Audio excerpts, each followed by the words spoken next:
BR Ambedkar ಜಯಂತ್ಯೋತ್ಸವ ಶುಭಾಶಯಗಳು ಹೇಳಕ್ಕೆ ಇಷ್ಟಪಡ್ತೀನಿ ಮೊದಲನೇದಾಗಿ. ಅದಾದ್ಮೇಲೆ ವೇದಿಕೆ ಮೇಲಿರುವ ನಮ್ಮ ಶಾಸಕರು ಕೊತ್ತೂರು ಮಂಜುನಾಥ್ ಅವರೇ, MLC ಆದ ಇಂಚರ ಗೋವಿಂದ ಸೇಕ್ರಿವಾಲ್ ಅವರೇ, ಮತ್ತೆ ವೇದಿಕೆ ಮೇಲಿರುವ ಎಲ್ಲ ಗಣ್ಯರೇ, ವೇದಿಕೆ ಮುಂದೆ ಇರುವ ಎಲ್ಲ ನಮ್ಮ ಅಣ್ಣ ತಮ್ಮಂದ್ರೆ ಮತ್ತೆ ಮಾಧ್ಯಮ ಮಿತ್ರರೇ, ಸಂವಿಧಾನ ಬರೆದಿದ್ದು BR ಅಂಬೇಡ್ಕರ್ ಸಾಹೇಬರು ಅಂತ ನಮ್ಮ CO ಸಾಹೇಬರು ಮತ್ತೆ MLC ಅವರಿಬ್ಬರು ಹೇಳಿದ್ರು. ಅದರಲ್ಲಿ ಒಂದು ಅಂಶಗಳು ಬಹಳ ಮುಖ್ಯವಾಗಿ ಬರೆದಿರ್ತಾರೆ, ನಮಗೆ ಬಹಳ ಬೇಕಾಗಿರೋದು ಏನಂದ್ರೆ equality, liberty, justice, secularism, fundamental rights, directive principles ಅಂತ. ಇವೆಲ್ಲ ನಮಗೆ ಬೇಕು ಅಂದ್ರೆ ನಮ್ಮ ಕೈಯಲ್ಲಿ ಇರಬೇಕಂದ್ರೆ ನಮಗೆ ವಿದ್ಯೆ ಇರಬೇಕು. ವಿದ್ಯೆ ಇಲ್ಲ ಅಂದ್ರೆ ಇವೆಲ್ಲ ಏನು ಉಪಯೋಗ ಆಗಲ್ಲ. ಹೆಂಗೆ ಬೆಳಿಗ್ಗೆ KSRTC ಡಿಪೋಯಲ್ಲಿ ಮಾತಾಡಿದ್ವಿ, ಮತ್ತೆ ಇವಾಗ ಅನಿಲ್ ಅವರು ಹೇಳಿದ್ರು, ಇವೆಲ್ಲ ನಮಗೆ ಬೇಕು ಅಂದ್ರೆ ವಿದ್ಯೆ ಅನ್ನೋದು ಬಹಳ ಮುಖ್ಯ. ಸೊ ಎಲ್ಲ ಇಲ್ಲಿ ಏನು ಸೇರಿದಿರೋ ನೀವೆಲ್ಲರೂ, ನಿಮ್ಮ ಮಕ್ಕಳಾದ್ರೂ ಆಗ್ಲಿ, ನಿಮ್ಮ ಮೊಮ್ಮಕ್ಕಳನ್ನಾದ್ರೂ ಆಗ್ಲಿ, ಒಂದು ಒಳ್ಳೆ ವಿದ್ಯೆ ಕೊಟ್ರೆ ಈ ಏನು ನಾನು ಹೇಳಿದ್ದೀನೋ, ಲಿಬರ್ಟಿ ಆದ್ರೂ ಆಗ್ಲಿ, ಸಮಾನತೆ ಆದ್ರೂ ಆಗ್ಲಿ, ನ್ಯಾಯ ಆದ್ರೂ ಆಗ್ಲಿ, ಇವೆಲ್ಲ ಬೇಕು ಅಂದ್ರೆ ವಿದ್ಯೆ ಒಂದು ನಮಗೆ ಕೈಯಲ್ಲಿದ್ರೆ ಅದು ಇವೆಲ್ಲ ಸಿಗುತ್ತೆ. ದಯವಿಟ್ಟು ಒಂದು ವಿದ್ಯೆಗೆ ಆದ್ಯತೆ ಕೊಡ್ಬೇಕಾಗುತ್ತೆ ನೀವು.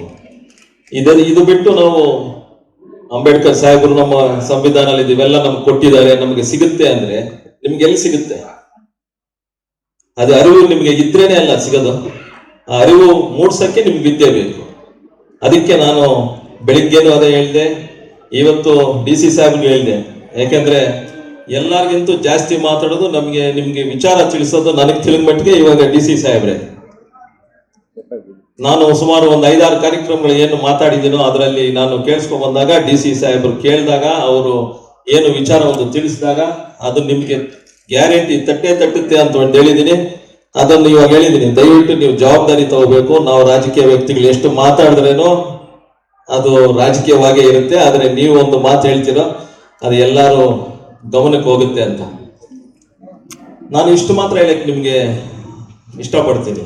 ಇವತ್ತು ನಾನು ಇಲ್ಲಿ ನಿಂತ್ಕೊಂಡು ಮಾತಾಡ್ತೇನೆ, ಇಲ್ಲಿ ಏನು DC ಅವರು ಇದ್ದಾರೋ, ಇಲ್ಲಿ MLA ಅವರು ಇದ್ದಾರೆ, MLC ಅವರು ಇದ್ದಾರೆ, SP ಅವರು ಇದ್ದಾರೆ, MLCಗಳು ಯಾರು ಇಲ್ಲೆಲ್ಲ ಇದೀವೋ ನಾವು, ಇದೆಲ್ಲ ಸಂವಿಧಾನದಲ್ಲಿ ಕೊಟ್ಟಿದ್ದಕ್ಕೆ ನಾವಿಲ್ಲಿ ಈ ವೇದಿಕೆ ಮೇಲೆ ಇರೋದು.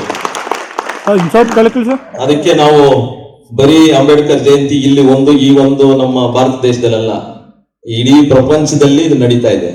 ಇಡೀ ಪ್ರಪಂಚದಲ್ಲಿ ಲಂಡನ್ ನಲ್ಲಿ ಅಂಬೇಡ್ಕರ್ ಸ್ಟ್ಯಾಚ್ಯೂ ಇಟ್ಟಿದ್ದಾರೆ, ಅಮೆರಿಕಲ್ಲಿ ಇಟ್ಟಿದ್ದಾರೆ. ಇನ್ನು ಕರೆಕ್ಟ್ ಆಗಿ ಎಲ್ಲ ನೋಡ್ಕೊಂಡು ಹೋದ್ರೆ ಎಲ್ಲೆಲ್ಲಿದೆ ಅಂತ ಇಡೀ ಪ್ರಪಂಚದಲ್ಲಿ ಎಲ್ಲಾ ದೇಶಗಳಲ್ಲೂ ಇಟ್ಟಿರ್ತಾರೆ. ಆದ್ರೆ ನಮ್ಗೆ ಗೊತ್ತಾಗ್ತಾ ಇಲ್ಲ.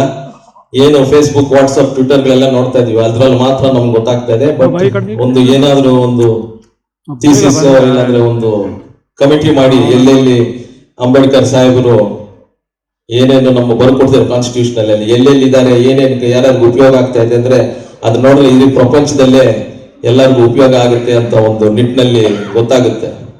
ಅದಕ್ಕೆ ದಯವಿಟ್ಟು ಹೇಳ್ತೀನಿ, ಇದೆಲ್ಲ ಬೇಕು ಅಂದ್ರೆ ನಮ್ಗೆ ವಿದ್ಯೆ ಬೇಕು. ನಿಮ್ಮ ಮಕ್ಕಳಿಗೆ, ನಿಮ್ಮ ಮೊಮ್ಮಕ್ಕಳಿಗೆ ವಿದ್ಯೆ ಅಗತ್ಯ ಅಂತ ಹೇಳಕ್ ಇಷ್ಟಪಟ್ಟು, ಏನು ಈ ಜಯಂತ್ಯೋತ್ಸವ ಇವತ್ತು ಬಹಳ ವಿಜೃಂಭಣೆಯಿಂದ ಈ ವರ್ಷ ಮಾಡಿದ್ವಿ, ಇದು ಹಿಂಗೆ ಮುಂದೆ ಹೋಗಿರಿ. ಹಂಗೆ ಅನಿಲ್ ಅವರೇನು ಹೇಳಿದ್ರು, DC ಕಚೇರಿಯಲ್ಲಿ ಅಂಬೇಡ್ಕರ್ ಸ್ಟ್ಯಾಚ್ಯೂ ಅಂತ ಇಡ್ತೀವಿ ಅಂತ. ಅದು ಅವ್ರು ಹೇಳ್ದಂಗೆ DC ಅವರು ರಿಟೈರ್ ಆಗೋ ಮುಂಚೆ ಅದು ಹಾಗೆ ಆಗಬೇಕು ಅಂತ ಒಂದು ಆಸೆ ನನಗೂ ಇದೆ. ಅದು ಆದ್ರೆ ಎಲ್ಲರಿಗೂ ಒಳ್ಳೇದಾಗುತ್ತೆ ಅಂತ ಹೇಳ್ತಾ ನಾನು 2 ಮಾತು ಮುಗಿಸ್ತಾ ಇದ್ದೀನಿ. ಜೈ ಹಿಂದ್, ಜೈ ಕರ್ನಾಟಕ.